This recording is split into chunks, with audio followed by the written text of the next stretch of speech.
น้องอ้อยมาใช้น้องอ้อย มันจะได้ยิน น้องอ้อยมัน มันมาเขาเฮียนเนาะวันคู่ก็ มันคือ ยังไง แพนี่นี่ครับกับกระเป๋าบ่นะโมเมนต์อุ้ม เจียนะเจียลูกนะอุ้มลูกเจ้าแอลเราจะอุ้มเลยมันนั่งนี่เนาะ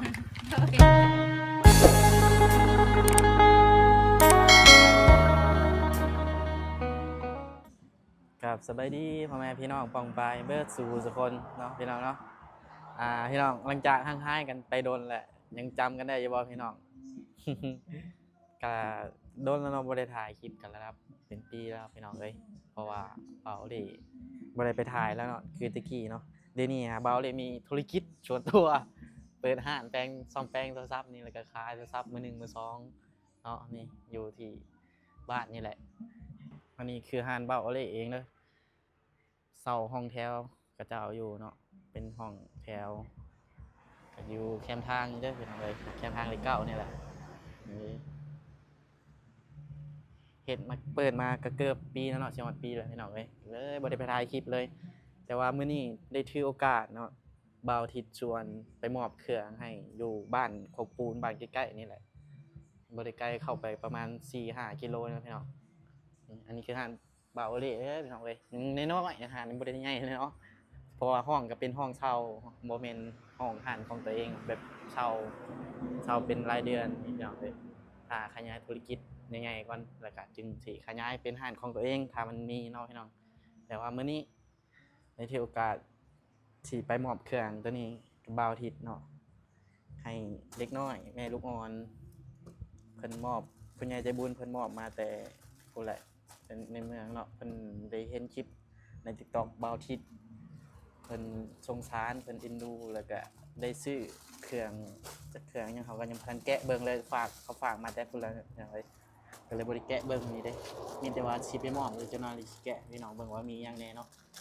เป็นเครื่องของเด็กน้อยที่มาที่ไปก็คือแบบเป็นติดตาม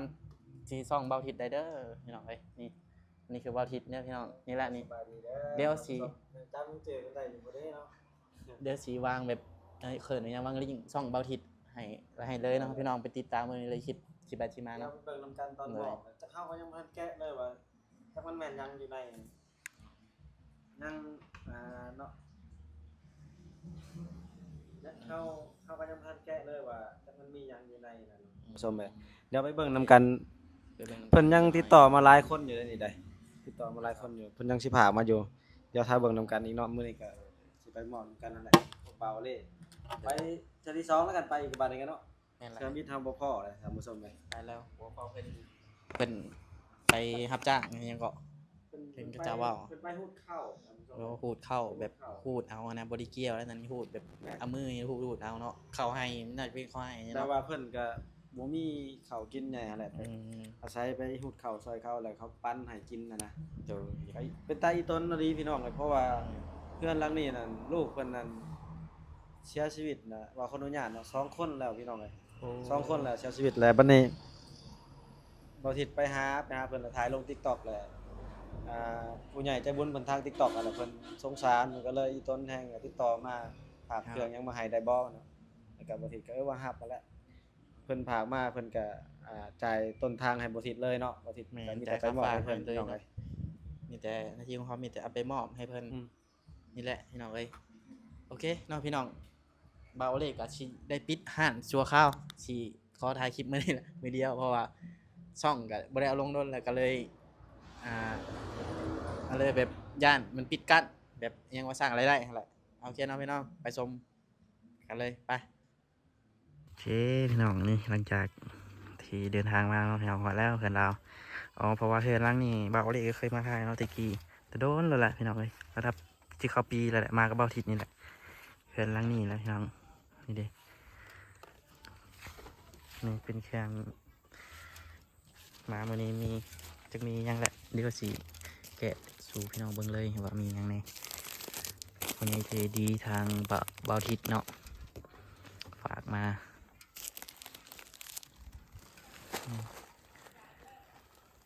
อยู่บ้านกกปูนพี่น้องเลยประมาณเข้ามาประมาณ5 กิโล 5กิโลใกล้ๆนี่แหละนี่พี่น้องไอ้บาทิตเพิ่นขึ้นไปแล้วเนาะงานนี้เนี่ยเพิ่นพี่น้องไปแต่ก่อนเพิ่นไม่ถ่ายอยู่ประมาณได้ละปีหนึงแล้วพี่น้องเอ้ยมาแต่ว่าโบเล่ก็บ่ได้มาเนาะเพิ่งไม่ได้คิดเลยมื้อนี้ได้ถือโอกาสมากับบาทิตมื้อนี้เพิ่นชวนเพิ่นบ่มีหมู่ก็ ขึ้นมาแล้วแกะเบิ่งนำกันเนาะ เขาก็ถือโอกาสมาปิดหานมาเลยมื้อนี้ปิดหานสุข้าวนี่เด้อันนี้เครื่องมาเหมาะให้เพิ่นมื้อนี้ แกะนำกัน จากกัน FC บ่าวทิตน้องเพิ่นอยากจะบุญเพิ่นฝากมาแต่คนละน้องขอล้วงบ่ เครื่องมีอัน อันยังอีกแก๊สหนึงเนาะอ่ะ จับกล้องแน่พี่น้อง เอาครับจังไหนว่าเครื่องในแก๊สมันสิมีหยังนึงจังไหนหาสิให้บ่าวทิตแกะเบิ่งพร้อมกันเลยพี่น้องเอ้ยว่าเฮาก็ยังบ่ทันรู้เนาะเครื่องข้างในนี่สิว่าสิเป็นอีหยังเพราะว่าเฮาก็ฝากมาแต่คนส่งแล้วก็ติดกวดไว้หยังเลยแล้วก็หาก็ได้มาแกะเหมาะให้เพิ่นมื้อนี้แหละ เขาจะเดาให้ บ่มีมี นี่พี่น้อง มี เป็น บ่ จะตุ้ยเด้พี่น้องเลย ผ้าก็มีบ่ผ้านี่ มีพาจุด ข้างในผ้าผ้าเขาเด้อคุณผู้ชมแกะนำกัน อันนี้คือเพื่อนพี่น้องเลยโอ้ตะกี้กับเบาเลยเคยมากันพี่น้องถ่ายแต่โดนๆเลย โอ้ดังไผ่ต้มยังอยู่ลุมนะ หน่อไม้บ่มีไผ เป็น เอา งานเพื่อนที่อาศัยอยู่พี่น้องเลย อีแกงหน่อไม้นั่นแห ให้ ละ ทหารใหม่เจ้าบ่ นี่แหละคนเอา เอานี่แหละบ่มีอาหารกิน เอาเดจับกล่องให้กับบันพี่น้องเลยเกี่ยวสิแกะเครื่องเบิ่งนำกันเลยรุ่นนำกันมียังแหน่เนาะรุ่นนำกันเฮาก็ดีใจแทนเจ้าแล้วเฮาก็มาถ่ายคลิปเจ้าก็ย้อนคันมีคนช่วยเหลือเฮาก็ดีใจแทนเจ้าแล้วก็เพิ่นก็ทุกข์ยากเนาะพี่น้องเลยบ่มี เลิกมันเบิ่ง หาเงินมาค้ำก็บ่ค่ เบิ่ อย ง ได้ เห็ดตะปุอยู่ มันนี่แหละเขาอยากมันไห้เนาะ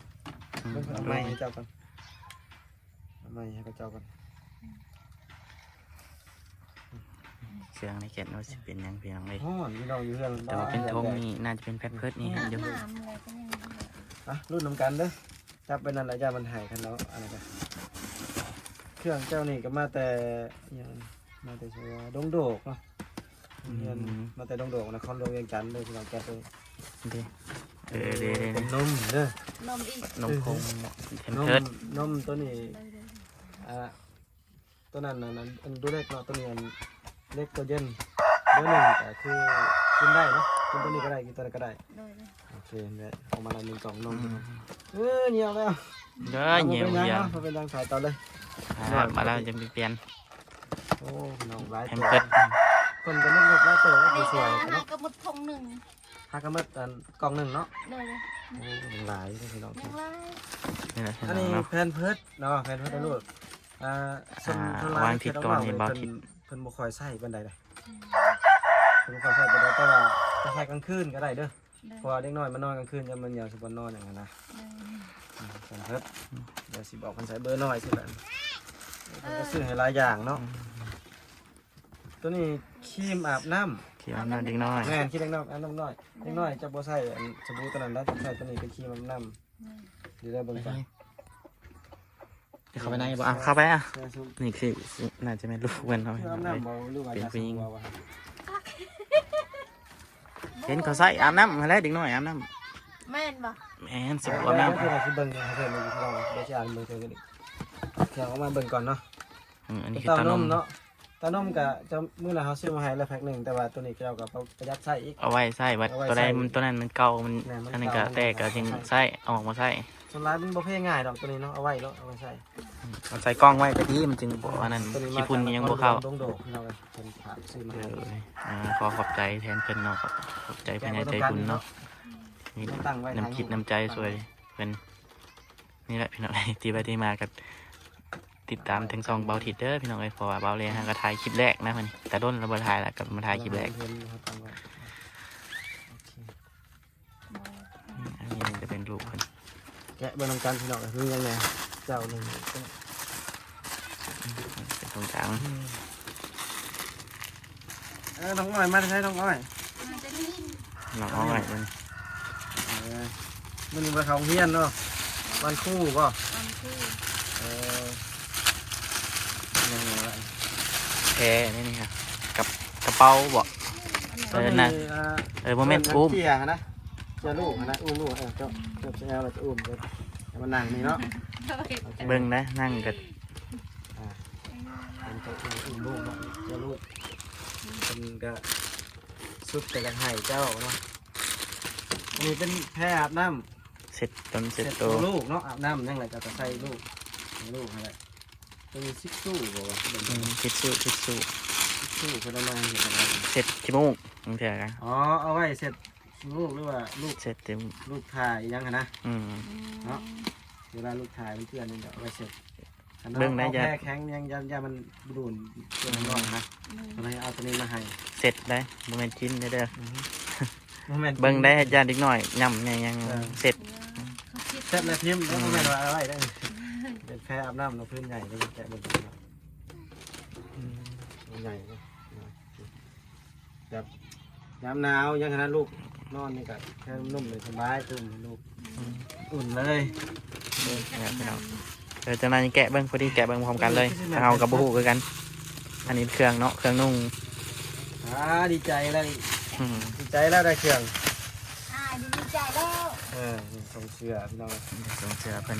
เสื้อ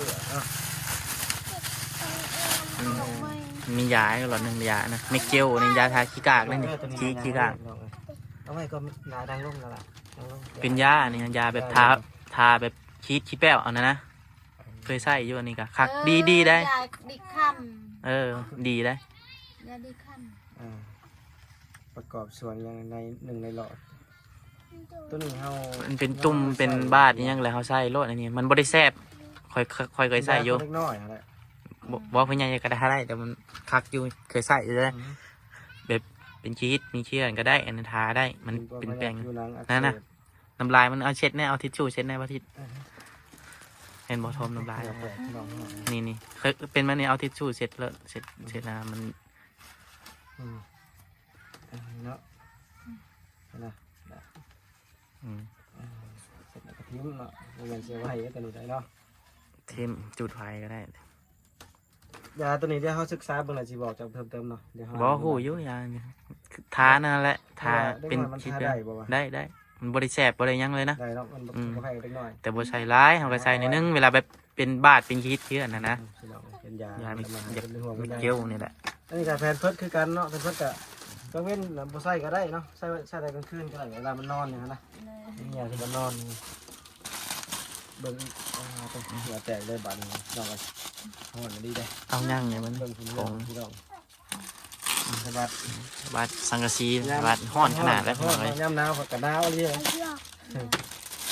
ตัวนี้เป็นเครื่อง เครื่อง นุ่ง นี่เด้ ตัวบักหลายเลยวันนี้พี่น้อง สบายเปลี่ยน พี่นุ่ง เครื่อง ก็เชื่อดิ้งน้อย เล็กน้อย ลายแล้วระดับ40สุดของบอล น้ำมาที่ทีถอกเลยเดิมเพราะว่าจะมันมีอย่างแหน่นะอยู่ได้นะ เขามีเดียวไว้ในแก๊สนี่เลยมันมีกระต่ายยังกัน เลย มันน่าจะเป็นศพมือศพ นี่เครื่องนุ่ง ตีนเด้ ยังไงเป็นไงยังไงเป็น ติดหางทงอะไร มันมาน้ำเครื่องกันเลยนะตัวบักหลายอันนี้นะ ใส่ศพ ใส่ มือ เวลาอันนี้เนาะ มันยำนาว เดี๋ เดี๋ ย ยว ว เนาะโอเคมีสปีนสมือครบเลยได้ มาแกะทางตัวนี้อีกบ้านอ่ะทางจะแก๊สสุดท้ายละ เดินน้ำกันเท่ากับบูฮู้เลยได้ว่าจะเป็นยังไงเนาะ เลย เท่ากับบูฮู้เลยมียังไงเนาะเดินน้ำกันมียังไงเนาะ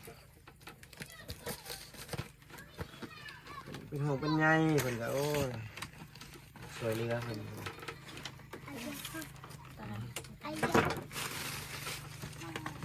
มียังไงโอ้ทำ แพรคือกันเนาะเป็นแพรแล้วก็แพรทิชชู่เปียก แค่อาบน้ำเนาะ อันนี้เอาไว้อันกันแกะอันหนึ่งเอาไว้ก็ได้ไปใส่แบบ สู้ ข เปี นาด ยกสู้เปียกเอาไว้เสร็จเวลาลูกถ่ายอะไรสู้ตัวนี้เนาะสู้เปียกเป็นเราหายลายนี่ได้ หม้อหนึ่ง เครื่องนี่ก็ชิวแล้วก็ก็มัดหลายล้านในอะไรเนาะประมาณในพวกเราพี่น้อง ทำรุน เครื่อง แร เล็ ง ก กั น้อยแพงในพี่น้องเลยเครื่องไม่ไหม้เลยได้เพิ่นเอาให้เจ้านี่จะเป็นนี่ เป็นชื่อ ย่ำหนาว เป็นชุด ลูกเจ้าเห็นบ่ย่ำหนาวนี่ลูกนุ่งขันย่ำห้อนแหละกระบวนลุงอะไรเนาะตัวพี่น้องสุดย งามเลยพี่น้อง งาม เพิ่นครับเพิ่นก็จะช่วยได้แล้วเพิ่นซื้อให้ปานนี้นะพี่น้องเอ้ยอันนี้หมอนห้องเวลานอนนะลูกจะนอนเนาะ ได้ กินเลยสิมีอะไรแพ้เอียดเวลาป้อนเข่าเนาะป้อนนมเนาะห้องอันนี้ป้อนนมเวลาเข่าซิลิแลกนะ อย่ามันเทียใส่ส่งใส่เสื้อห้อง ตัวนี้ขี้อาบน้ำนะสบู่อาบน้ำนิดหน่อยเนาะ แม่นเลย ตัวนี้สบู่อาบน้ำตัวนั้น บาใบ เดี๋ยวเบิ่งแล้วสิศึกษาให้เพิ่นพี่น้อง อีกอย่างอีก อันนั้นจะ ตัว พงนมบ่ วิตามินเล็กน้อยวิตามินของเล็กน้อยแหละเดี๋ยวเฮาสิเบิ่งอีกว่าวิธีผสมในใดเนาะเพิ่นแซดบอกเฮาดูเดี๋ยวเฮาสิเข้าไปเบิ่งให้เดี๋ยวสิบอกตัวอีกเด้อเป็นวิตามินแบบคือกันกับนมนั่นแหละนมคือกันแหละแต่ว่าวิตามินแบบ บำรุง เสบำรุงให้ลูกเจ้าใหญ่ไว้อยังประมาณนี้นะสุขภาพแข็งแรง สุขภาพแข็งแรง เป็ นะ นนมคือกันนั่นแหละแต่ว่ายอมรับเลยเครื่องงามเลยพี่น้องงาม อันนี้ยัง แกะเบิ่งบอก แกะเบิ่งแล้วเขาก็บ่ฮู้คือกันบ่เคยใส่ เขาแกะเบิ่งเลยเพราะว่าเพิ่นญาติเพิ่นใส่บ่เป็นนะพี่น้องเขาเลย แม่นขนาดเฮายังใส่บ่เป็นเลย อ๋อโซฟีบ่มีหยังโซฟีบ่ จังว่าแม่นซะบ่สิน้อยซะบ่เขาก็บ่ มีหยัง เบิ่งปลูกมันยังมันนี่บ่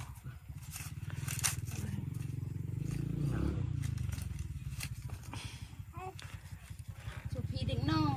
โซฟีเล็กน้อย เขาใช้นั่น ติดใส่ก้น โดย แม่นบ่ แม่นบ่ แม่น แม่นแหละโซฟีเล็กน้อยนี่ใส่นะนี่ ใช้กลนี่เวลามันขี้ อือฮึ โอเคละนี่ เอาไว้ใส่ นมเพิ่นอีกเนาะยัก2กระป๋องอยู่นี่มีกระป๋องนมใช่ นมตัวนี้ดูราเด้อพี่น้องนี่หัวอ่อนๆนี่เอาตัวนี้ให้มันส่งกินนี่เนาะหัวอ่อนๆนี่เห็นป่ะคักอะไรตัวนี้มันดูดคักหัวอ่อนนี่ป่ะนี่เอาตัวนี้ส่งให้ลูกน้อยๆกินคัก2 กล่องเพิ่นเอามาให้พี่น้องป้าตัว อืม เดี๋ยวแป้ง ใส่แก๊สไว้มันนี่ใส่แก๊สไว้มือ อ่ะจีบไว้น้องอ้อย แม่น หยิบเลย คือว่าหมดเครื่องมื้อนี้กับพี่น้องหลายอะไรอย่าง เอาละเนาะ นี่แหละให้เราไว้เครื่องทั้งหมดเนาะ อ่ะ โอ้ยดีใจนำเพิ่นหลาย ดูนี่เนาะจะไว้เนาะ อันนี้ เออ ผู้ใหญ่ใจบุญเพิ่น เอาไว้ในแก๊สเลยหั่นแหละ ก่อนอื่นก็ขอขอบใจเด้อเนาะผู้ใหญ่ใจบุญ ในแก๊สเลย ทำบุญทำกุศลนำกัน มีงั้นอยากบอกเพิ่นจะขอบใจเพิ่นบอกเพิ่นนะในกล่อง นี่ ขอบใจหลายๆเด้อ เดี๋ยวอวยพรให้เพิ่นแน่ ที่ช่วยเหลือทุกอย่างเนี่ย เดี๋ยว ขอบใจ ใจหลายๆเนาะ อวยพรให้เพิ่นแน่ เออ เดี๋ยว ให้ร่ำให้รวยกว่าเก่า ให้รวยกว่าเก่า ปรารถนาก็ขอให้ได้ตามใจปรารถนาช่วยเจ้าลายที่นี่ก็จะ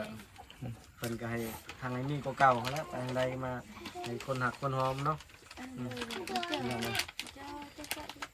บริหารบริมันนั่น มื้อแนวกินเด้ออันเป็นแบบสิชู่เปียก เดี๋ยวบริษีศึกษาเบิ่งตัวนี้ให้เพิ่นก่อนพี่น้องมันมี เป็นแล้วเนาะ กีฬาเอาอีกอันหนึ่งตัวใดก็ไอ้ตัวเป็นกล่องไว้เนี่ยไอ้ใช่มาเบิ่งก่อนว่ามันเป็นอะไรเนาะเอาไว้ซะตัวพี่น้องกล่องอะไรก็ได้ บ่ถิดเอากล่องไว้จับไปสิเดี๋ยวเนาะพี่น้องเนาะเครื่องทั้งหมดก็ได้เฮ็ดนำกันวันนี้แล้วพี่น้องเอ้ยพวกเฮาก็ยังบ่ทันแกะเนาะบ่ถิดกะ เรียนไปบ่ถ่ายรูปกันบ่ แล้วแต่ถ่ายให้เพิ่นเบิ่งให้เพิ่นยังสิบุญเบิ่งเครื่องมาฮอดมือเพิ่นแล้วว่าถิด 1 2โอเคพี่น้อง พี่น้องเนาะว่าเอาเด็กขอลงก่อนไปนี่พี่น้องเอ้ยเพิ่นเพิ่นโอเคภารกิจสำเร็จมื้อนี้เนาะพี่น้องเนาะโอเคเนาะพี่น้องเนาะสำหรับคลิปนี้นี่แหละคือเห็นแล้วพี่น้องเอ้ยมื้อนี้มามอบเครื่องกับเบาทิศเพิ่นจริงๆก็บ่อันนั้นดอกเบาเลยกับบ่ได้ถ่ายคลิปมาโดนเลยแต่ว่ามื้อนี้ก็ได้ถือโอกาสมานะเบาทิศพี่น้องเอ้ยมาถ่ายคลิปมื้อนี้เพิ่นยังอยู่เทิงๆนะเบาทิศมอบเครื่องแต่ว่าเบาเลยลงมาก่อนแล้วฮอดบ่ไหวพี่น้องเอ้ย สำหรับที่นี่เบาเลยขอจบคลิปเพียงเท่านี้เนาะพี่น้องถ้าหากว่าผิดพลาดประการใดก็ขอโทษขออภัยหลายเด้อพี่น้องเด้อโอเคเข้าใจบ๊ายบาย ขอบใจ